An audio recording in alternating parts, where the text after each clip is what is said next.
Breakdancing will become an official sport in the 2024 Paris Games. Hi, I'm Sunny Choi. I'm a breaker and the first American woman to qualify for my sport in the Olympics. Please give it up for Olympic athlete Sunny Choi. I had heard about breaking going to the Olympics like months before I'd even really considered it at all. My initial reaction was like, no way, I'm not giving up my current life for this. I've worked my whole life to get into this corporate career and I want to have a family, and I would be putting all that on the back burner to just go chase this childhood dream of being in the Olympics. What if I fail? What if all this is for nothing? Backstage, well, I was kind of warming up and I see my four nieces so excited, all decked out in like Team USA. It's not only like having my family there, but also for them to see a woman in sport doing something untraditional. I have to ask this because you're an Olympian breakdancer and I'm Australian. Ray gun.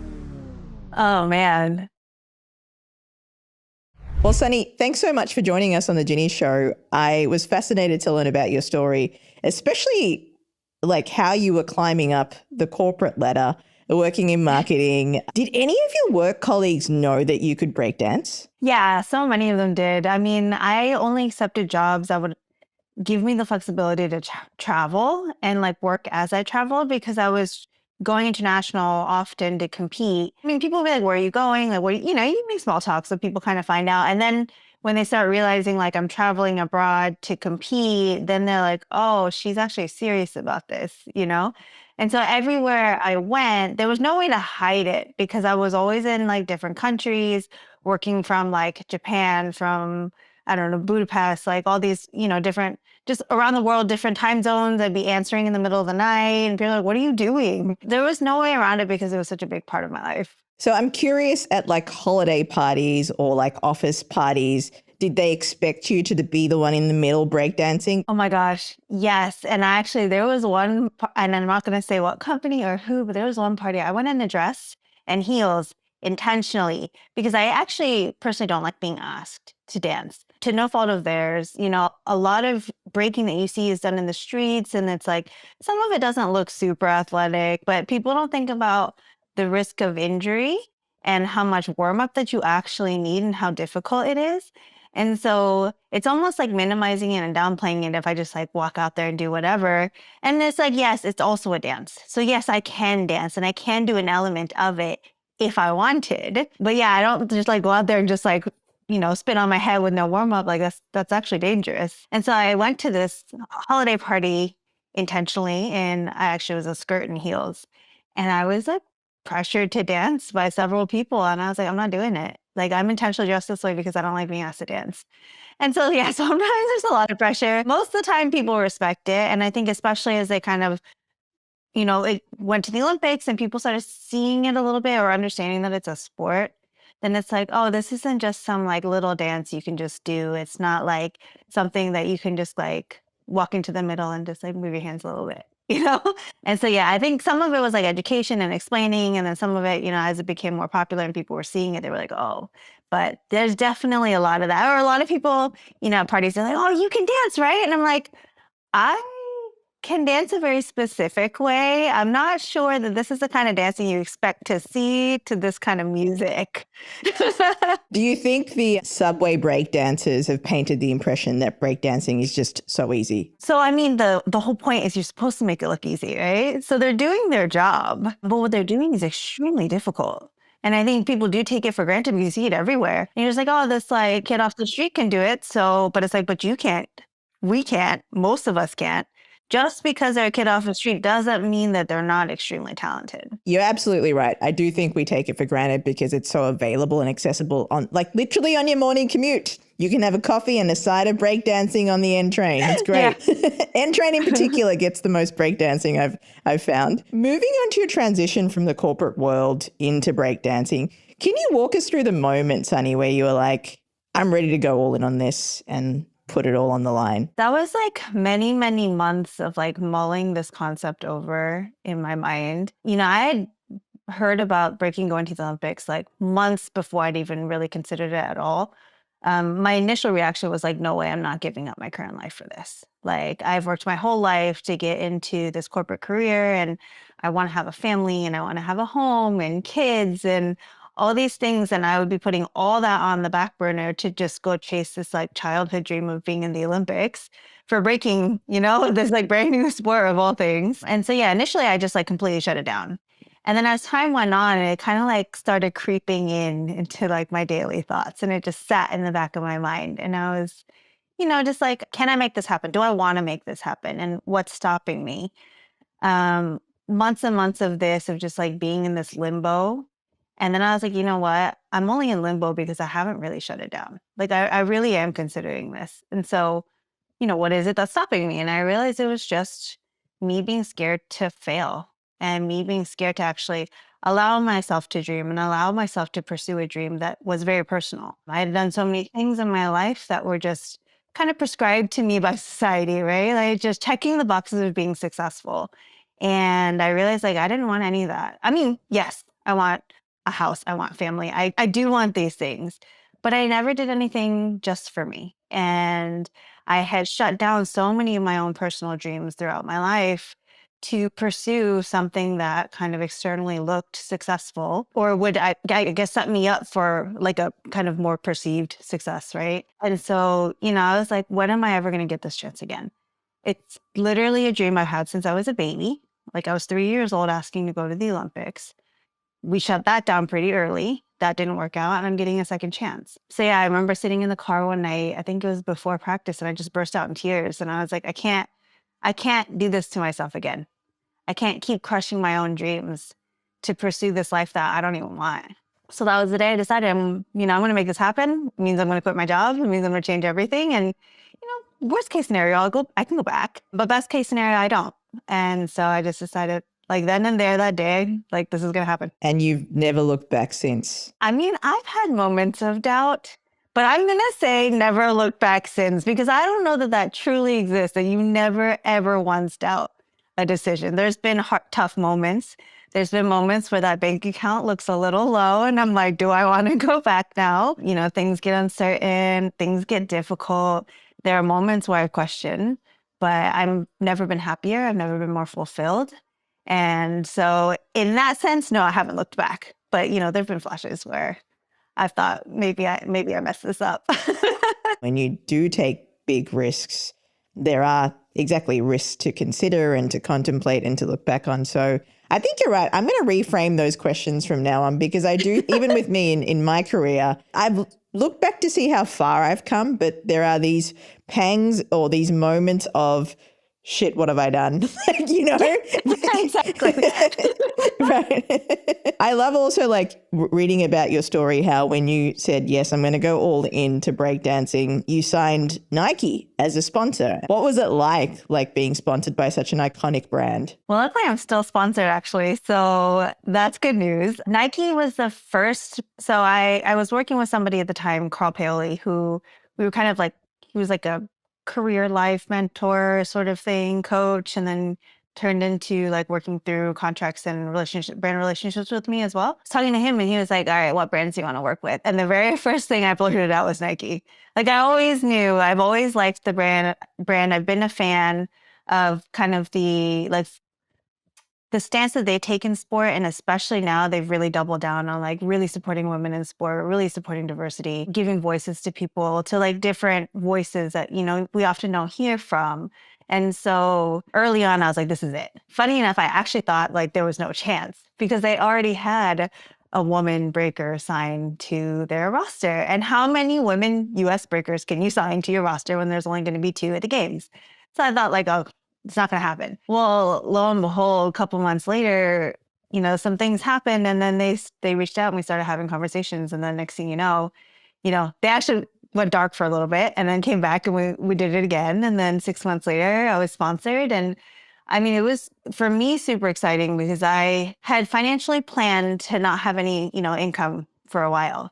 But it was getting a little tight. I was getting pretty nervous, and it came in like at the perfect moment. And honestly, it's been a dream relationship, because they've really supported me in the things that I want to do and given me the platform to voice the things that I care about. They are super supportive of me talking about mental health, and they give me a lot of platforms and talks and Q&As and things where I get to talk about that, and they're really supportive of it. women in sport, being Asian, like all these things that matter to me. And so that's been really wonderful. I mean, I like the clothes. So it's just been a really, really great partnership. And like this shouldn't be like a marketing spiel, but honestly, like it's been really wonderful to work with them. That's awesome. And I'm glad to hear that, things are still going well there for you. Mental health is something that you just mentioned in your answer, and in previous interviews that you've done, you mentioned just how much your body has gone through, and your mind too, right? Your body's gone through a lot. How's it impacted your relationship with your body, really? Oh, good question. I don't think I've ever been asked anything like that in this way. I mean, my relationship with my body has changed so much over the years. So growing up, I was a gymnast, and I was around a bunch of women who were incredible, who were really, really strong. And at that time, I feel like the information we had around our bodies and strength was very different from the information we have today, and the rhetoric around our bodies and what women should look like and how we talk about ourselves was so different back then. So I really struggled back then with how I looked. There was this ideal body type as a gymnast. While there were so many others, you wanted to be that like tall, slender, elegant, beautiful, not necessarily tall, medium height, slender, elegant gymnast. And I was this like short, stocky, kind of more powerful girl. And, I really struggled with that. I struggled with the fact that my legs were bigger. I struggled with the fact that I didn't have a waist. Definitely got more of like that broad shoulder, narrow hips kind of thing. I hated my body growing up. And also being Asian, I was told that I needed to be slender and I wasn't. So I get to college and I'm not doing gymnastics and I start breaking and my body is changing. You do things in college, you drink, you don't eat healthy. And so my body's changing. I'm not working out, I'm struggling. And then I start breaking. And breaking is just so different from anything I'd ever done before because it's a creative outlet and it's a form of expression. It's about exploring who you are and it's about developing your character, like in real life, but then also through the dance. So I think over the years, really doing the digging and figuring out who I am and how I express myself and the amazing things my body can do, all of a sudden, like what I look like didn't matter so much anymore. It was about how I felt while I was moving and about that like pure expression of like joy and freedom that you can manifest through the dance. And so I think putting aside the emphasis on how I look and really making it more about how I feel really changed everything. And that's not to say I don't wake up sometimes in the morning and I look in the mirror and I'm like, ew, I feel gross today,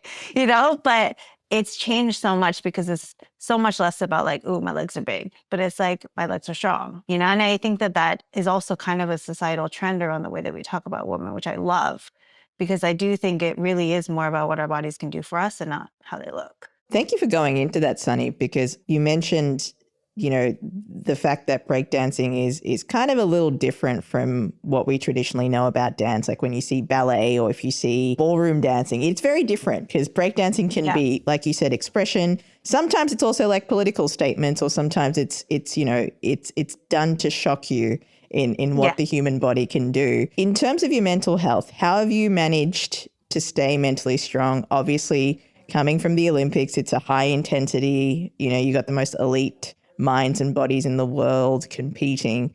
How do you manage your mental health in that? What I've learned about managing my mental health is that managing it doesn't mean you're trying to like keep this baseline all the time, but it's really like being okay with the ebb and flow. It's about like being along for the roller coaster because the roller coaster is inevitable. And trying to make that a straight line doesn't make sense. And me being the control freak I am, I always wanted to be consistent. I never understood how some people wake up and they're happy all the time. The funny thing is actually, like on the outside, everyone thinks I'm super bubbly and happy all the time. I'm not. Let's be real, It's really a roller coaster. And I think when I accepted it's going to be a roller coaster and this is the process that we call life, it made it a lot easier. And I mean, same as I've been saying this whole time, it's not like there aren't days where I have a hard time accepting that. But I think that's really changed the way that I view my mental health, especially as an athlete, because, those moments where you're training really, really hard and your body is spent and your mind is spent, those are the days where like typically I guilt myself and I'm like, but I should be in the gym today. Like, let me just go try. And then I kind of dig the hole deeper and deeper and deeper. And then next thing you know, I can't get out of bed. You know, learning to be kind to myself, learning that this is the process, learning that sometimes foregoing a training session here and there is just not the end of the world. And just kind of accepting like this is it has been really helpful. That's amazing. You talked about like embracing the ebbs and flows of the day to day, because I think society and social media in particular portrays this, oh, you know, everything's high vibes and let's keep this going. The one thing that you just said there about embracing the ebbs and flows and kind of, you know, being kind to yourself, I'd imagine on an athlete level, the self-negotiation that you have to do day to day is so much more intense than me. Like, oh, I'm here in bed with my cat. She's cute. I'm not leaving. So can you talk me through your self-negotiation and how you get yourself up and about? You know, it used to be I didn't give myself a choice. It was like if I had a schedule, I stuck to it no matter what. And you know the phrase, like a tree that doesn't bend breaks? That's what happened to me, at least, when I used to approach life that way. It's like I'd go, go, go, go, and then crash. And then I'd come back. Go, go, go, go, and crash. And it just got to the point where the crashes were getting lower and lower, and it wasn't sustainable, and I had to figure something out. Obviously, I'm pretty vocal about, like, I do see a therapist, and, like, we've worked through a lot of this, and we're still working on it, or I'm still working on it. But I think now the daily dialogue is more about where is my internal battery right now? Do I have the energy to do the next thing? Or do I need to pivot a little bit to refuel? Maybe I just adjust it because my battery might be a little bit low. Or do we just skip it and be kind and show up the next time at 100 instead of showing up for the next 3 weeks at 20%, 30%? It's hard because it's all gray area. Sometimes I get it wrong. Sometimes I think like, all right, like today, yoga is going to be the thing. I'm going to go in, I'm going to feel amazing after because I always feel amazing after. But I miscalculated and I thought I had more energy and I come out and I'm just like, that was the worst decision ever. You know, and that happens. I'm learning. Yeah. But I think my current phase or the thing that I'm doing now is before I do a task, especially if I'm sensing that I'm starting to kind of drain that battery, my internal battery, is to check in with myself before my activities to say, hey, do I really have the energy and do I need this? Is this what's going to make me better? Or is this going to drain me further and get me to a point where I can't come back? So that's kind of how I approach things now. And it does require you to be very, very honest with yourself, because there are times where I just want to be lazy, but I know I have it in me. And on those days, I'm like, all right, like, let's be real. I can do this. I just don't want to. So on those days, I get up and go, most of the time. There are also other days where it's like, I really don't have it in me and I really do need to stay home, or I really do need it. Maybe it's like taking that workout and notching it down like 50% and making it more like mobility focused versus like a heavy lift, whatever that looks like. Maybe it's like going on a walk outside with my dog instead of going for a run, whatever that is. That's been really helpful for me recently. And I definitely recommend other people try it. It helps to mitigate some of those like really low lows in that little, the roller coaster. Absolutely. You've talked us through some of the things that you do to keep yourself kind of going or moving forward and showing up for yourself as an athlete too. I'm curious what your daily rituals and routines are, because you can hear about rituals of athletes. Like I listen to Calm and LeBron goes through his routine, but I imagine your routine's very different from LeBron, given that he's an NBA player. But what is a breakdancer's routine? I've never found it on the internet. Could you tell me? Oh my gosh, but everybody's so different. How could you ever find anyone and be like, oh, this is for everybody, Yeah. I know. And I actually am not big on routine. I'm not somebody who has like a morning ritual. I don't wake up and have like I'm just realizing this now, but I think I'm like kind of intuitive. I just do what I feel like I need. Before, I think it was like I just ignored everything and I just kept it moving. And now it's more like I do what's needed and then I kind of like just check in with myself. I think I haven't been doing this as much recently, but what I was doing before quite a bit was taking these like short little 10-second pauses between activities to check in with myself. So it's literally just stop everything for 10 seconds, close my eyes, take a couple breaths, take a couple cleansing breaths after, and then just be like, all right, how am I feeling? And then from there, decide what I'm going to do next. And so that kind of helps to dictate what's coming next. And that would be sort of like a ritual. But my days actually are all over the place. I mean, sometimes like 5:30 this morning, my dog woke me up. She had to pee. So we did that and then I couldn't fall asleep. And then I laid in bed forever and then just like planned some random things and then decided not to go to the gym in the morning, decided to go in the afternoon. Like I'm a little chaotic now, which is funny to say because I used to be so regimented. But I think that's like that process of embracing the ebbs and flows. And right now I'm just in a place where I don't have a lot of structure in my life and never thought I'd be okay with that. But here I am saying this is my life and I'm actually really happy with it. I think that's amazing that you shared that because I know some people aren't regimented or like they're very much like what you said, intuitive. They kind of go with the flow and that works for them. And I think that is also okay, embracing that kind of ebb and flow of life as well. I want to kind of fast forward to, or rewind, I guess would be a more appropriate word, the Olympics. Being on a boat with all of those athletes, LeBron's at the front. There's like at least 3 greatest of all time athletes on that vessel with you. You see the Eiffel Tower. What is 3-year-old Sunny thinking? Like that must have been quite a moment for you. Oh man. I mean, that moment, well, it was so epic because it was raining, it was gray. You have these like incredible athletes, like literally like the pinnacle of like human athleticism on this boat. And it felt like we were like charging into battle on this boat. They've got the flag, they're holding it at the helm, you know? I like really felt like I was in a movie. You know, it's pouring, it's like that like gray, you have that like ambiance, that energy of like mystery. You don't really know what's about to happen, but it's going to be intense. You know, probably like what Hans Zimmer, I think that's that really epic orchestra kind of music. And like, this is what I was hearing in my head as this is all happening. It was like one of the most epic moments of my life. And it's, you know, part of it is because I built it up in my head of what this was going to be. The thing I felt most there was this like sense of pride. You know, throughout the games, I often felt gratitude, but in that moment, it was like pride to represent Team USA. Pride. I was proud of myself for having made the decisions to get me onto that boat that day. Proud to be amongst some of the best athletes in the world on that small little vessel, you know, kind of parading in front of other people.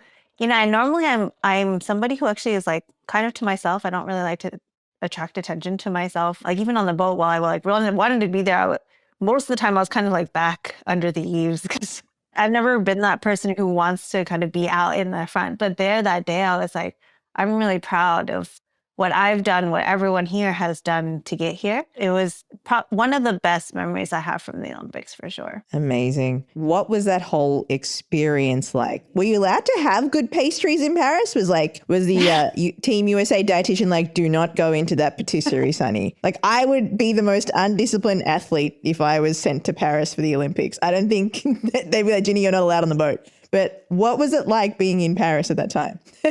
You heard about the chocolate muffins. Like they were famous for a reason and all the athletes are eating them. I actually didn't get to try it there. So they recreated them later and I got to have it. At the time, I had a lot of like self-imposed dietary, let's say there weren't really restrictions, but preferences because my body just reacts to a lot of food differently. And so it's like for me, wheat flour can be problematic sometimes. Sugar is almost always problematic. Dairy is always problematic. So food in France was not my best friend, at least like normal kind of French food.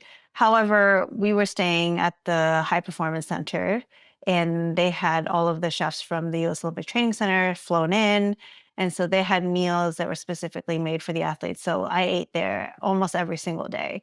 And the chefs also knew me and knew my specific dietary restrictions. So oftentimes they would have a plate set aside for me because like I didn't eat meat at the time, you know, because of some of the other restrictions, like I couldn't have some of the sauces that they had. They always had something that worked for me. So it was great because I often also got like a fresh plate of food.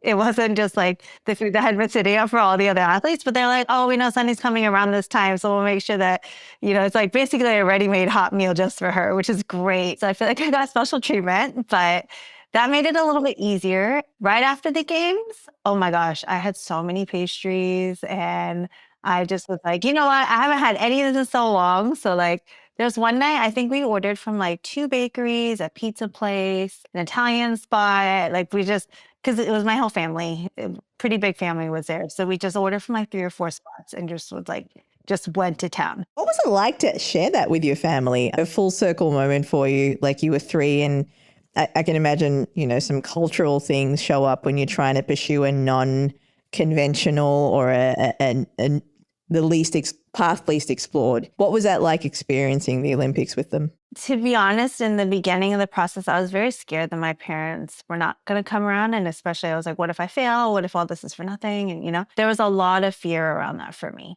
And, they knew that I danced, they knew that I traveled, but, I was still getting the pressure of like, when are you going to get married? When are you going to have kids? When are you going to settle down? Like the classic parent questions that you get. And I was constantly like, I'm still breaking. I'm still just like enjoying myself. And now I'm quitting my job. And so it was tough. But because there was kind of a long lead up, it's like everyone had time to come around in their own time, on their own timeline. And so like my mom came to an event, I think this was back in like 2022, 2023. So at least a year out from the games. It's first breaking event she ever went to. I happened to win. It was like a US nationals kind of event. And she got to experience that and like she loved it. My brothers had always been supportive. And then like my dad kind of came around when he saw my name in the news all the time and I was on TV and stuff like that. So that, there was all this like external validation that I think made it a little bit easier for my family. So by the time of the games, everyone was like, we're on board. And so having them all there, all my nieces were there, kind of support teams, so everyone that had kind of come along the journey with me. So like my massage therapist, my strength coach, the Carl, who I just mentioned earlier, who, we worked from the beginning on kind of like mental and career stuff. And then he kind of started working with my brand relationships as well. He was there just like having everybody, my boyfriend, everyone all there together to support. My heart was just so full in a way that just so full in a way that I never felt before in my life, because I think my whole life while I had felt supported, it was always like, but I could do something better.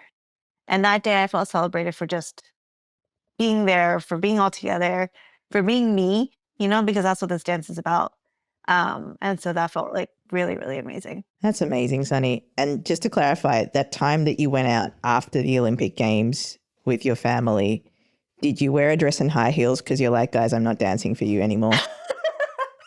My family knows, fortunately, so I can just wear sweats. Not to ask you. Not going to ask me to dance. Yeah. Well, that's a beautiful moment. And I think like it came full circle for you too, like little 3-year-old Sunny, like, to be in Paris too, to celebrate that with your entire family. And what an experience for your nieces. Like the pastries they would have gotten. Like forget the pastries they would have gotten at, I don't know how old they are, but I mean, that would have been fun. I know my niece would be like, she would be tripping. Oh yeah. There was like the talk of the town in their schools. Like they were like, we're going to France. And like they had planned an entire day of just like exploring patisseries and bakeries. One of my nieces was like, I'm just going to have a bread day. And I was like, can you hold that until after I compete? Because I really want to do this with you. I think they ended up doing it before. But yeah, they were so excited about it. One of my favorite pictures from the games is a photo of me backstage while I was kind of warming up. And I see my 4 nieces and all 4 of them are just like so excited, all decked out in like Team USA. And just, it's not only like having my family there, but also for them to see a woman in sport doing something untraditional, but really, really happy in life, So I think for me, like I didn't see this as a potential reality for me when I was growing up. Yeah, I did think the Olympics was, but actually pretty early on, I was like, you know what, maybe I should just be a doctor or a lawyer because that's what I'm supposed to do. That Olympic dream kind of died pretty early. So to be able to kind of like solidify that for somebody else and show them like this is possible, I think was really special too. I've been thinking about this too, because I can relate similarly that, I could have been a doctor, I was expected to follow a certain part. I don't think I could have been a doctor. You would not want me operating on you. But I would think about things like, okay, if I explored the conventional path, right, obviously that's what was expected from generations before me. That's what's expected right now. But I want to go, when everybody zigs, I want to zag. And now, like, I have a niece who's growing up seeing this. You have 4 nieces growing up, you know, being able to wear Team USA gear, cheering you on at the Olympics, competing in a sport that was just introduced into the games. Do you kind of find it ironic that, oh, someday they're going to take this for granted because this is going to be the new norm? You know, do you kind of think about that too? It's like, oh, damn. So you guys, this is going to be normal for you. Well, I have to go through all this shit to get here. It was funny because my sister-in-law texted me once and she was like, yeah, they think it's normal to have an aunt that just shows up on TV all the time and is in the Olympics. Like, they don't realize that. Like, because I often would forget to tell people when I was on TV. I also just kind of just lost track. So, like, you know, I would do a Today Show taping and then I forget to ask when it was going to air. And they often would like have, you know, the news on. And then Erin, my sister-in-law, would have to like, hey, wait, Sunny's on TV, everyone, you know. And they're like, yeah, they think this is normal. And I do realize that like this, in some ways it's like beautiful because it's like makes you know that this is possible. The other thing is like, yeah, I worked so hard for this and you all just think this is nothing. Exactly. They like expect everybody's aunts to be accessible on TV now. So I wonder what they say to their friends. It's like, your aunt's not on TV. That's not normal. It's like, no, but I'm wondering, other than the moments that you've shared with me, with your family in Paris, what were your highlights, or what was your main highlight from the Olympics? I mean, the highlight that I always give is that moment. Well, not that one moment, but just like being there with my family. I would say the other, honestly, was just competing. In the lead up, I had been so afraid that I was going to let all the voices in my head that have always pushed me to, you know, be the best and do better than everyone else and reach the standard that is like impossible to reach, you know, that standard that we set for ourselves. That's, you know, all the way up here and always stays up there no matter how good you get. I was scared that all those voices would get in the way of me being able to actually enjoy myself and actually express myself and be who I am, you know, show the world who I am on the stage. Being there at the games and being backstage and, you know, there was really great music backstage while we were warming up on the practice floor. Just like I was back there dancing and having the time of my life. And there was a lot of people who were kind of in their heads like, oh, I'm going to compete. I need to win. And I was like, today, I don't even care about winning. Like, I'm really here to enjoy myself. I have nothing to prove to myself. I'm just going to go out there and have fun. And I did it. And I feel like, you know, I mean, a lot of people told me like, we could feel you were having fun. Like you were the one who had the most fun that day on that stage, like for sure, hands down. And yeah, I walked off and I had no regrets. And, you know, from day one in breaking, or from very early on in breaking, my goal had always been to be able to express myself without restriction, without all the voices in my head telling me, this is how you need to look, this is how things should be done, this is what's technically correct. And, you know, fitting that mold that I had always tried to fit. I always had told myself, I don't want to do that. I want to be able to shine. I want to be able to be me, truly, like authentically me. And so to be able to do that at such a huge event and be able to kind of like put aside all of the other pressure and all the other expectations and just like show up for myself was probably like, not probably, but like the best feeling ever. Speaking of showing up, I have to ask this because you're an Olympian breakdancer and I'm Australian. Ray gun. That's just Ray gun question. That's it. That's just where I'm going to start and stop the question. So, new sport, right? There's all sorts of ways that people are getting in. And, you know, there is promotion of getting people from different parts of the world and making the sport accessible. Because I think one of the most beautiful things about breaking is that it is actually way more accessible than most sports. Most of us train in community centers. Most of our practice spots are free or like $5. You don't necessarily need a coach. There were people going and competing at the Olympics who didn't have like strength coaches and only got them when the Olympic cycle started and people started funding, you know, that process. But like there are people all over the world who dance, you know, so I really appreciate the effort that the organization made to getting some more kind of geographical diversity on the stage. And so having Ray Gun there, I think, just having people to represent other parts of the world is great. I don't think that the world did right by her, because I think she truly was expressing herself in the way that she felt was, still breaking for her. And the thing about breaking is there is a lot of like wiggle room in how you want to move. Yes, we have foundation, but she has the foundation, and we saw that. She has the basics down. She wasn't the highest skilled dancer there, and she herself would admit that, but she went and did her thing. And so I don't think it was fair that like everybody picked on her. You have athletes in all sports who go in, and in that the first heat, like they don't do well. In breaking, it just looks different. You don't take a picture of the last like sprinter in the line and poke fun at them and like, look how far back they are. So you felt from that lens she was done hard by, like she was like made fun of because of those reasons. I didn't actually see it that way. That's actually really interesting, because nobody knows who the 8th place person is in some. They get no coverage at all. Yeah. And she just got a ton. And I also think it was really unfair because so many people were really, really mean to her. And I don't think she deserved that, because I do think she went and gave it her best. And she did what she thought was going to be best for kind of representing the sport. And just as we all did, I do think in some senses, like there was some good that came out of it, because all of that press that we got from it, while there was a lot of hate, the haters were always going to hate. We were never going to win them over. But there were also a lot of people who watched it and they were like, this couldn't be it. And they actually watched the entire event and they were like, oh my God, this is amazing. So we also got some like converts that way. You just got to make the best of the situation. I just think it was really unfair. I think it was really mean.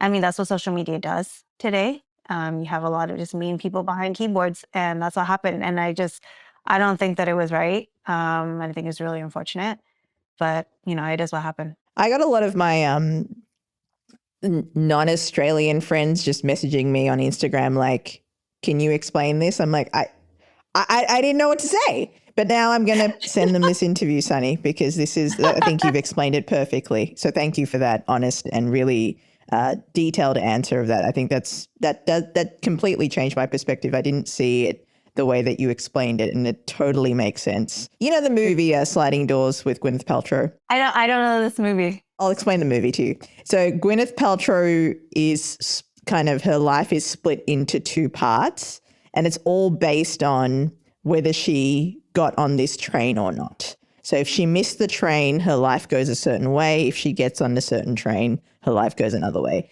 So do you have the sliding doors moment with your life? If you stayed in the marketing job, wearing dresses and heels to parties so you wouldn't have to dance, to taking the leap, do you have that kind of thinking sometimes? I think there were many, many different trains, right, that I've jumped on in my life. And some of them were motivated by like perceived success and what society told, like the world told me, like, you should get on this train, right? Because this is a train that takes you to the right place.